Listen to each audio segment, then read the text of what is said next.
If you get to, what's up, guys? Hope everybody's doing well. I don't think anybody's doing well, especially Manchester United fans. More of the same. What can I say? Just more of the same. It hasn't changed, and every single goal was a gifted goal for Manchester United. And yeah, I don't mind, Manchester United losing. I think everybody knew that Newcastle were going to win this game, especially playing at home. They have something to play for. They got European tournament that they could definitely play, be a part of. Manchester United are not, competing for anything except just honor and not getting relegated. Look, if who is it? Ipswich Town, Southampton, any other season, and Leicester City, if I'm not mistaken, any other season, Manchester United would have gotten relegated. And I do think it's probably even a good thing if they would have gotten relegated. I think it would take them relegated, because obviously how many coaches have been through Manchester United, how many players, how many Europa tournaments have they played, how many Champions League seasons have they missed? I mean, everything. This team has gone through everything. They need a relegation to actually come back from the ashes and probably be the Manchester United that they used to be. I think it would be a good thing. I'm not wishing any tragedy, any ill will on them, but I think that's what they need. I think that's what Manchester United absolutely need. Because you guys tried everything. You've tried absolutely everything. What else would you do? What else are you going to do? I don't think any summer signings for next season are going to make that difference. You might stay afloat in the Premier League, but at what cost? Just to be angered more and pissed off and irate. I think it's like getting relegated. I think that's what it would take. Maybe. Yeah, possibly. Why not? Let's give it a try. Why not? Why not? I don't think that's going to happen. Obviously, they don't want them to do that. And I know people are talking about they want the academy players to play. Please do not do that. Not at this point. I don't think that's a good idea. Maybe perhaps one, but definitely don't put a bunch of academy players to play. Yes, when I see someone like Eriksen starting the game, I'm like, why? Why?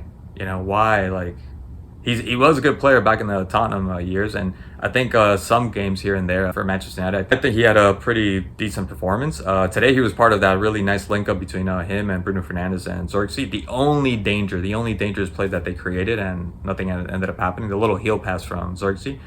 But that's it. I think football has left him a long time ago, and it's time for him to leave. I hope he leaves. He better be leaving this summer. 100%. He needs to leave. Really good goal from Garnacho. The finish was excellent finish. Did not expect him to finish that way. Had another chance later on, which bad pass, ends up getting a rebound and shooting. But after that, nothing else. Situational awareness is horrible as always. He's getting the ball in the midfield, and instead of running upwards where there's space, he waits for two guys to attack him, because I don't know why he thought that was a good idea. There's a time and place to be able to do that and maybe play the ball between the guys, but he just ends up losing the ball.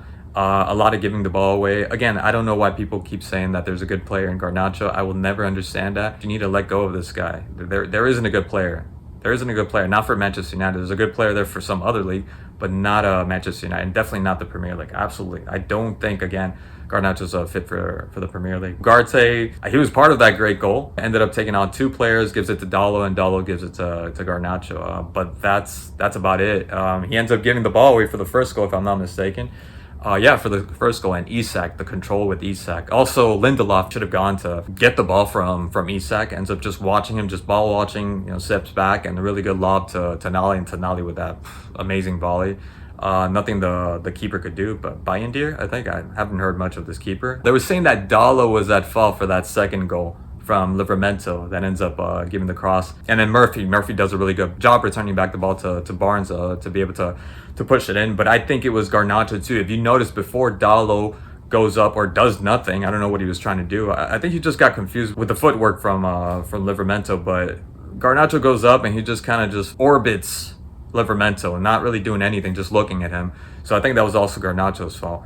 And then the third one, Mazraoui slipping. There's nothing that the goalkeeper could do there. And then the goalkeeper, right? Onana being the supposed scapegoat for many people. I did say I didn't like Onana, like from right at the beginning. I didn't think Onana was necessary. I thought De Gea, but I understand the history with De Gea.